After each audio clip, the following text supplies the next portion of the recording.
It's the Sue Ann Show. Sue Ann Show. Sue Ann Show. Half-hourish show. Good morning. Good afternoon. What time is it? I'm late. Who knows?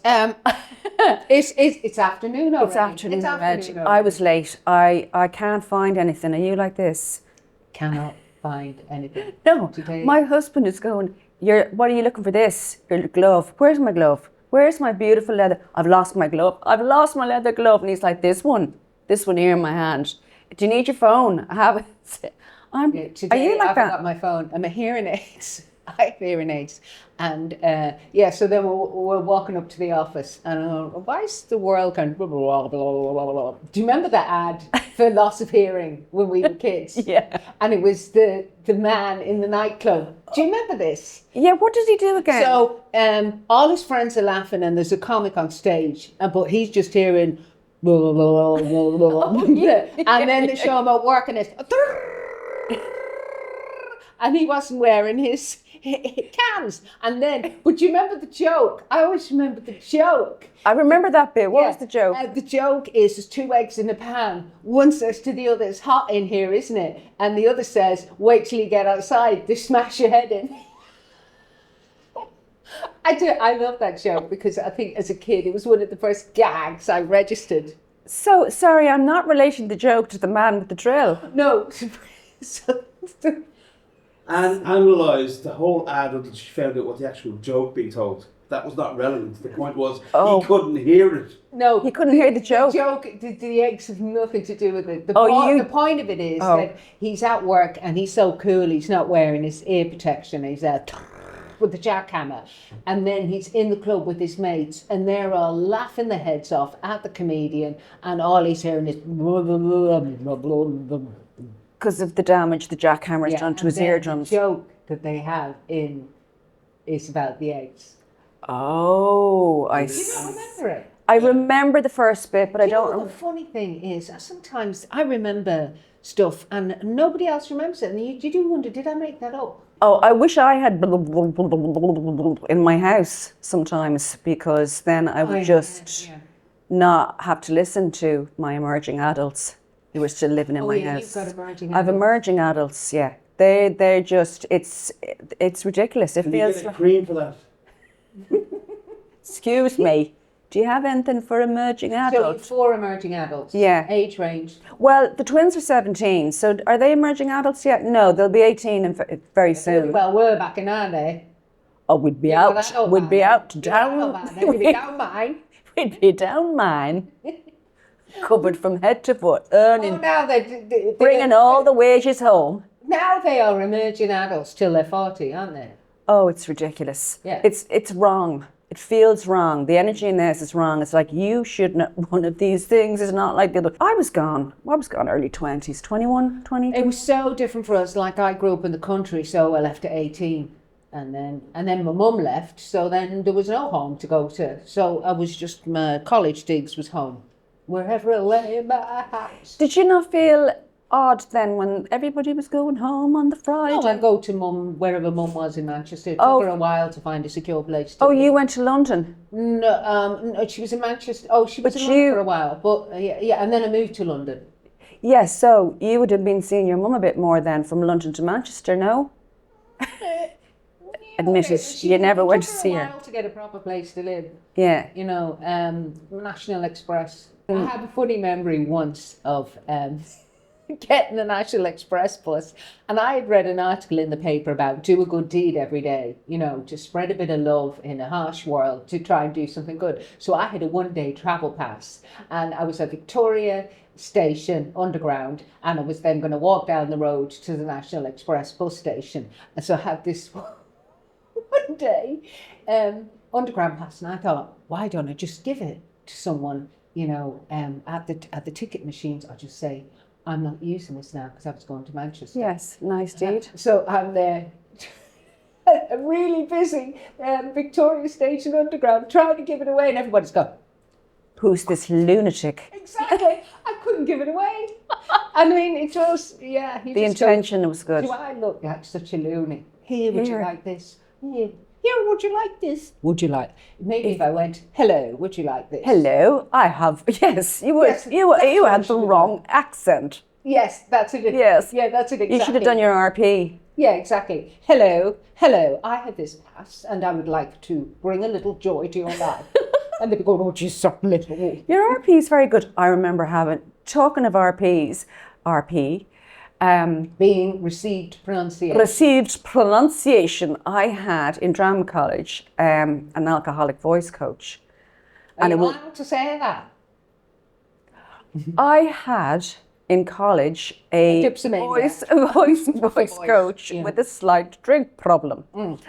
But it was so funny because like class 3, my friend Ruth from college, in drama college, was going, is that how you do RP? Because it sounds a little bit, the rain in Spain, and he talked like that as well. That's the way he talked. He was like, what time is it now? Can we finish class early? He wanted to go to the pub. The stinky drink off him, and we were in our 20s, and he must have been about... Is he good? No, he must have been in his 60s. The whole college was dreadful, so bad. The guy who ran the college was an awful, dirty lad. What can I say? Well, he was... Is he gone? You can't libel the dead. Is he still around? We go and kill them. He was married and he was having an affair with the woman he was running the college with, and then he was coming on to all the students, including myself.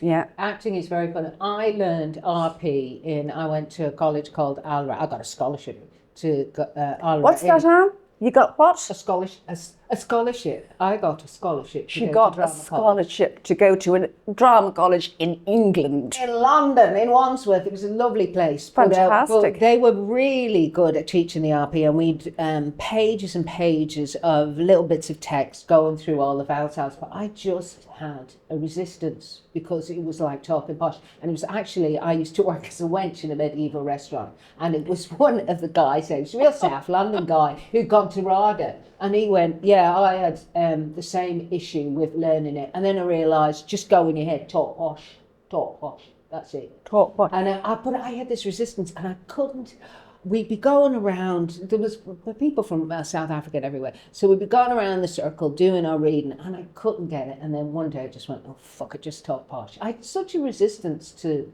being able to talk like that. And I always remember the tutor going, and that's one big round of applause for Anne. She's worked very hard. You were like Eliza Doolittle. By Jove, she's got it. By Jove. The rain in Spain. I remember saying to a guy I knew, I said, it's awful in drama college. They want to make you talk like this all the time. Oh, yeah. But you know what he said to me? Could you talk like that all the time? It's like, yeah, it's better. Because we were told that you wouldn't get an acting job. Were you told that you can't go into the field, into the profession, unless you can do, mainly because you wouldn't be able to do Noel Coward. I was told that you couldn't walk into a casting or an audition without talking like that, So they So you to pretend to talk like that normally. And then what's the actress's name? Horrocks. And she talk like that. That's when she came out at the same time and she was taught like that. What about people like Julie Walters and all those people? But there's such snobbery in England. I remember saying to a posh girl in my class, just to see, because my northern accent was much stronger when I lived in England. I didn't have much of an Irish accent. And I remember saying to her, they were constantly hammering away that you had to, that was the ethos of the school, that you had to talk like that if you wanted to be an actor. Just to be provocative, I said to this posh girl in my class, they were hammering away about you had to talk like that. And I just went, well, what do you think about what they're saying? And she went, well, there are sounds in your voice that are quite ugly. No. They're so fucking snoggy. They're snoggy. They're so snoggy. Ooh, Freudian slip. Maybe I really loved it. Snobbing. There's a real snob thing in England. But I think to get on in life, the social, it's so important. That's kind of gone now, has it? Tell me it's gone. No, it hasn't gone. And here's a funny thing. Una taught English abroad. So she said she never realised she had an accent until she heard a whole classroom of Greek people going, I'm waiting for the bus. Bus is all those vowel sounds. Yeah. And really the social dialect is so important to learn if you're learning a language, if there is a social dialect? Aha. I just love the certain accents. It's just Me the too, yeah. Polish Dublin. Oh, yeah. I just love, well, no, my darling, my beautician, you know, she's like, I couldn't give a fuck. I know, I love that. I couldn't give, and she, or some, you know, they married some. I think people first became aware of it through footballers doing interviews that were from East European countries that went to Liverpool. Yes, I was getting ball up towards goal, and I just hit in the back of the net. In the back. Oh, I love it. I first noticed it that I had those northern vowels when I was working as a dishwasher one summer in Germany, and Herr Zorg, the head chef, said to me, "Anne, what is the name for these knives and forks? You know, that he indicated the knives and forks. What's the name?" And I went, "Cutlery," and he went, "Das ist cutlery," and I went, "Yeah, cutlery. And then he's just standing there analysing the way, is it cutlery,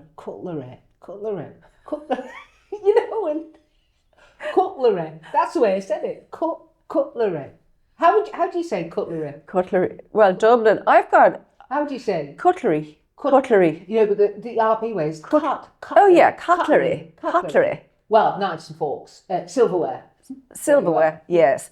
I It was so remember. funny to hear the German man saying it back to me. Cutlery. Das ist cutlery. Das ist cutlery. Cutlery. I remember being in, oh God, well, you know, when you mishear something because of an accent. I was at this chiropractor, and she was from New Zealand. And at the end of the session, at the end of the crack in the bones, she just went, she said, and what I really recommend is that you go home and you use an ass pack. I went, an arse, and I thought, is that something for your bottom? I was so convinced that she said ass pack. She went, an ass pack. I don't know what that is. What is an arse pack?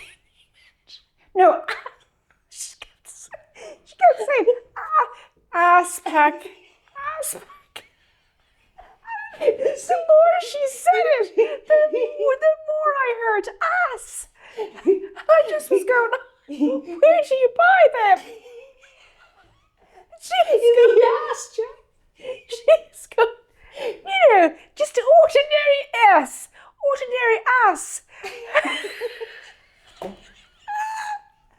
It took me about, I'm so sorry, an ice pack. Oh my God. Could you match her in a pub? What ass in Could I have some ass with that, please? Ass. It's ass. They say ass. That's so funny. And So where was she from? That sounds like South Africa. Is it? Was it South Africa or New Zealand? Oh, it could have been South Africa. How did they say ass? Ass. No good at I did I thought I was ass. getting into fights over there. Ass. Could I have a few blocks of ass? ass. Yeah, it sounds South Africa. Yeah. So Oh, stop. I love accents. Yeah, so do I. I don't have, I can't do them. I remember, you know, we sometimes do voiceovers, and I remember this new copywriter booked me for a voiceover doing. I walked in and it was to Dublin, and I thought, of all the people in Dublin, you get someone who can't do Dublin to and I thought, now life teaches you that professionalism is also saying what you can't do as well as having a go. You know, I should have said, no, I can't do this. It was the most embarrassing thing. I thought, I'll just try and steal it out. And I went into the studio, and it was with Richard Cooper and Paul Tyler, two of the best male voiceover artists who are so brilliant at voice. Anyway. Yeah. And they were playing two Dublin little kids, and they're out playing ball, and I'm sitting between them in the studio, and my one line was I had to say, Seamus, Patrick, get in here to there. So then Did you do it just like that? oh my God, something like that. I thought, come on, Anne. And the sweat started trickling down my back. I should have gone. You know what? I do what I do. And this is something that I don't do. And Yeah. Dublin is full of Dublin people who can do this in a heartbeat. Yeah, But I yeah. don't. Oh, but I just remember that there were so many takes. And then me.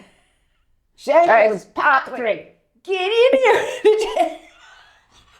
Get in here to there. Seamus Pat.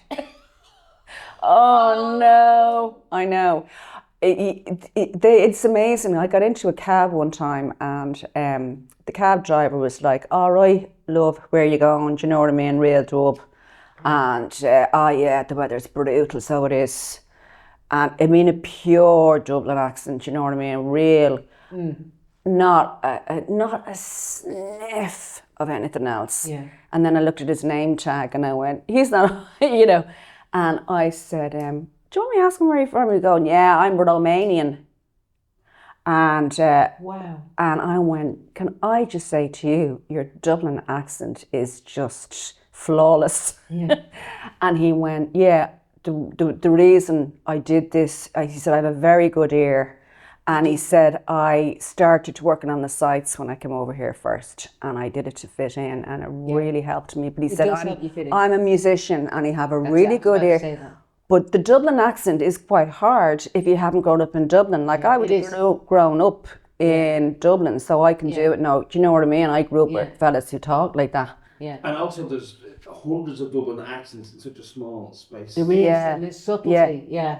But it's amazing when you have a really good ear because my brother speaks about 4 or 5 languages and he started off working in Rome and he learned Italian in Rome. And he spent many, many years working in Italy. But he speaks like a Roman and they can't tell he's Irish. They think he's the Roman. accent to work for him.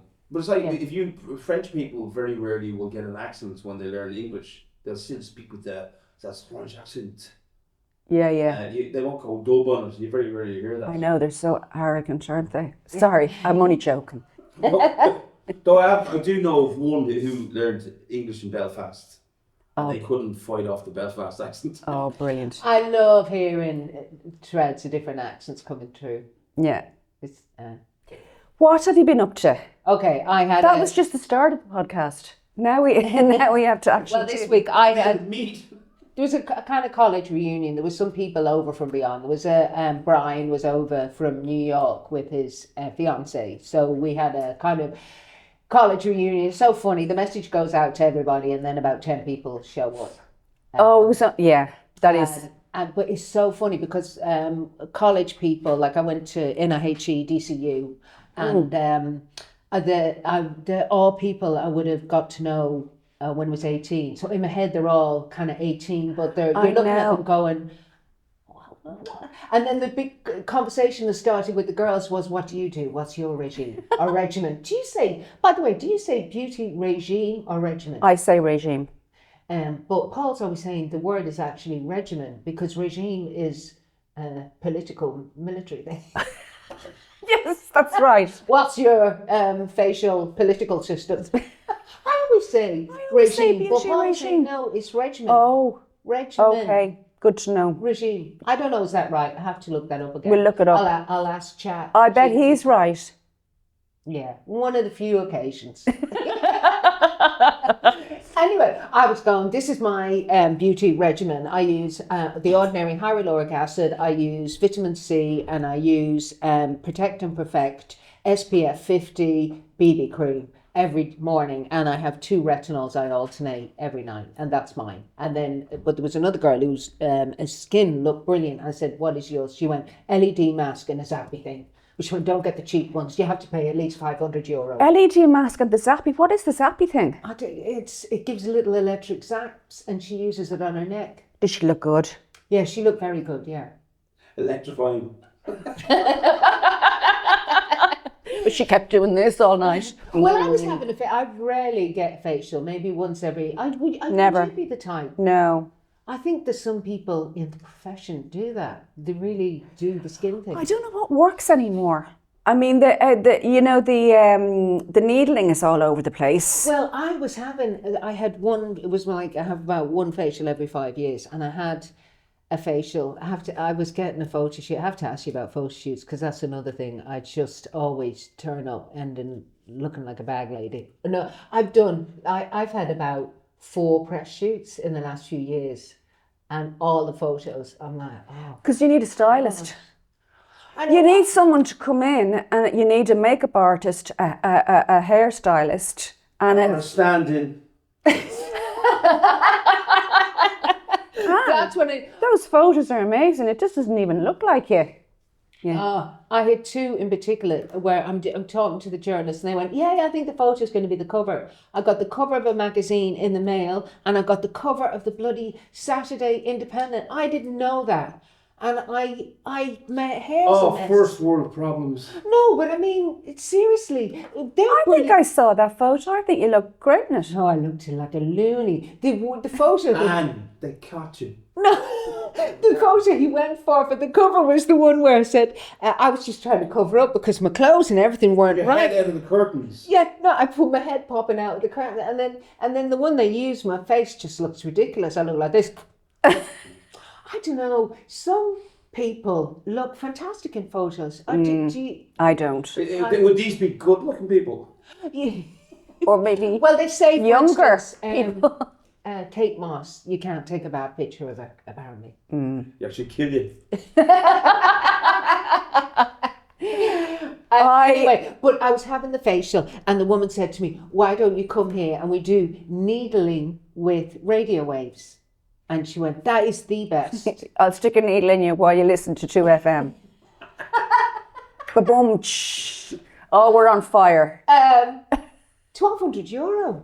What? And it's one of these ones. It's clever, isn't it? You won't see the results for months. Yeah, so you go, yeah. Hey, go on. I'll be moving to Canaries by then. Yeah. Hello, it's 2037. I haven't seen any results yet. Hello, regimen clinic. Yeah. It's too expensive. Can't afford it. I feel there's so many things you can do now that you should be doing it all. Yeah, because of the biz, that you should be doing something for it. No, I feel like I can't be arsed. Yeah, that's the great thing about comedy. Yes, it used to be like that. But have you looked at some of the younger women coming up from, like you see in America, and their shoots are in their underwear? Have you seen the one, Lisa Schredinger or something like that? Her name is. Have you seen her? No. Oh, She's shortly going on stage naked and tell jokes. Oh, come on. Oh, they're really going for the sexy thing. They're going, why not? Yeah, but I mean, that's great. No, it's not. No, but it's just it puts it up to everybody, and I. No, it doesn't. Oh, maybe it doesn't. But I loved Joan Rivers, and I met her after a show in the Olympia. I went backstage and met her, and she was absolutely lovely. And I was looking at her and was going, you could see she'd all the work done. But I thought that she kind of looked brilliant. The kind of example of what you're talking about, isn't it? I know, but there was something wonderful about her. Yeah, I think whatever you want. Whatever you want to go on stage looking really sexy. But I mean, comedy's comedy at the end of the day. She was also absolutely a brilliant gag writer. She was outrageous. She was talking about her children. Yeah. I get it made in Vietnam. Because the little hands, the children. That was her jokes, by the way, not her backstage conversation. Yeah. Oh yeah, that was her jokes. I remember looking back at pictures of her from when she began, and she was almost slightly dowdy compared to she. Really I know, up, yeah. And I quite like that. I know there's a whole thing about being natural. We have to do a little something. A little something's fine, and big something's but fine. What is the little something? I don't know. People are doing things, and I don't know what they are. I'm just not in the loop. There's fish things. There's fish things. Yeah, people are injecting fish bits into their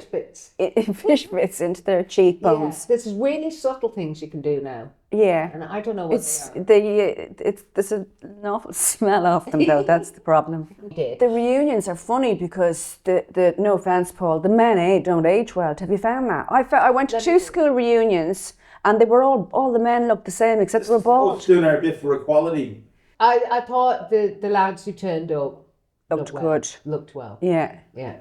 And you can have fantastic hair transplants. Have you been following Jason Byrne's hair transplant? No, I haven't. Oh, it's wonderful. He's Head. yeah. He's been documenting it. He's been documenting the whole thing. So what? And it looks is he- really did he go good. to Turkey or what? No, what? How did? Oh, he was using human hair. No, what's he doing? Get feathers, yeah. He looks ridiculous. Fantastic. Yeah, yeah. Tell me. No, it's just really advanced. I mean, I just think hair transplants it now. The UK, I think. I think the way Oh, they no, do it's it. here. What is he showing? Because the way they do it is they shave the head, they take grafts, I think, from the back, and they put it there, and then it slowly Yeah, grows back. Is Yeah, that what he's? yeah. And it's working. it's really good, yeah. If my brothers went bald, my brothers are both bald. I'm going bald. I am really losing hair. Which one of your uncles do you take after? Grand, but I was saying to him, I won't say his So name. he's in a full documentary about that. No, he's just documenting it as it goes along online. He's just posting stuff about, look at this, and really close images of what he's done. He must have Get get. it for free. That's it. I'm going. Let's hope this- So, How many followers? if anyone out there would like to sponsor Sue and Anne to wear LED masks and zap them, Yeah, we can want a little jingle for the zappy thing. Sappy, sappy, but look at me now. And then get the zappy stuff for free. Do you feel that face crutching? I do. Yeah, I do a bit. Yeah, I do. But it's just, well, I can't afford it at the moment. Yeah. Mainly, that's the main thing. And also, I think your skin looks really well with all this serum and retinol stuff you're doing. Yeah, I think that is good. Yeah. So let's just, And lots of rest. You probably don't you because look very you- well, girls. You have four done really well. emerging adults. for emerging adults, I think I have to get up at 6:45. We take it in turns, but I was up at 6:45 this morning. So I get up in the dark. I put my clothes on in the freezing cold. I go and I actually phone Shawnee because I go, are you up yet? Are you up yet? That's the modern party. Shawnee. Kids in the house. Yeah, Shawnee. Yeah, that's the way to do it. You don't have to get. Oh no, before I get out of bed, that's what I do. I phone everybody. Are you up? Are you up yet? I'm not going to be up. Are you up yet, Lily? Hello, Lily. Are you up yet? Are you getting into the shower? Who's getting into the shower first? I'm getting into the shower first. Shawnee, are you up yet? The shower is free now. And then I go down and well, then I hope they get up, and then I get up, put my clothes on, go down, make the porridge, all set out for them. do you still have to do lunches? He is a banana. No, he is a banana. Why She do you doesn't. have to do lunches? Because I'm not doing lunches anymore. Do they make their own lunch? They just buy from the canteen. And then we get into the car, freezing. It was all frosted over. I put one hot jug of hot water to get rid of the ice, and then I went back inside. And by the time it came out, it was frozen over again. So I took it back in again. Do you drive them out to school? I drive them into the city centre, and they get a bus that takes them right out to the school. Do you do that every school morning? Myself and Phelim take it in turns. So we take it in turns. To drive them into, where do you drive them into? Marion Square. Or sometimes when the weather gets better, I will take the dog, drop them down to Ball's Bridge, and then go into Herbert Park and have a lovely walk with the dog and watch the sun come up. And that is my little nature walk. And you were just in the rhythm of doing that, so you would always get up at that time then. I don't when I'm not on. We take it in turns. And then you come home and you start taking over the world. Yeah, I took over the world this morning, and when I came back, Yeah. yeah. So that's what I do. That's See, I think that's a good thing about kids. They make you super organised.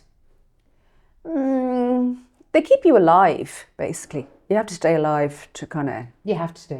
There's CEO forms to fill out. I have to stay alive to fill them out in February. So, I met this guy, right? Yeah. Met this guy once. I was having a sneaky pint on my own with the dog, and he was completely hungover from the night before, and this was like 5 o'clock. Yeah. Anyway, we got chatting outside a pub one day, and I what do you do, and da. And he told me that he ended up saying to me that his mother called him down one day, and she went, John, I have to speak to you about something serious. And he didn't know what it was going to be. when I didn't know what it was going to be. And my mum took me into the kitchen and she went, John, you have to move out. And I went, what? Why? I'm not doing anything wrong. And she went, you're 28 and I can't cope with you being in the house. And when I didn't know what I was going to do, I'm not earning much in my job. I was just panicking, going, I can't believe she's done this. Why would she kick me out? And I went, what happened? Oh, lo and behold, I found a room in a house that I could afford.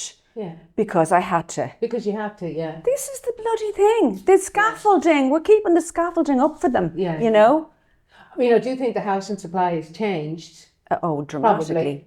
I mean, and they made it really hard for private landlords now, whereas we used to all live in little bedsits in houses and bedsits. And our parents encourage us.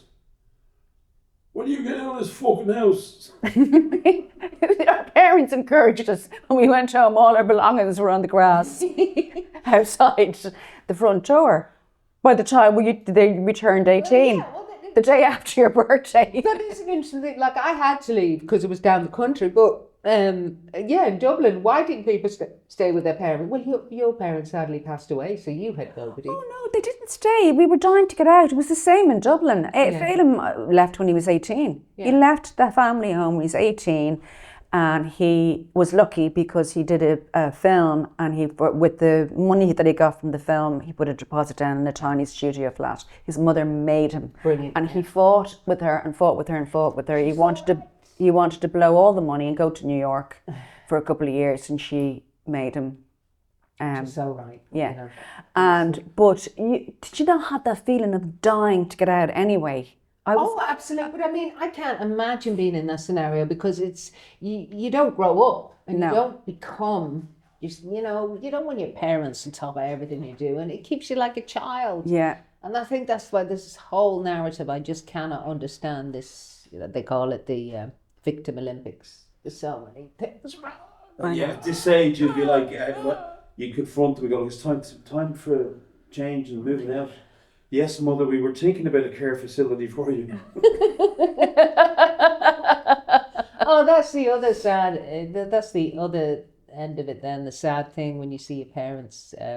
I just see so many older people in the family. My mum's great; she's so independent. But when it comes to the point that they maybe need to go into care, it's really hard.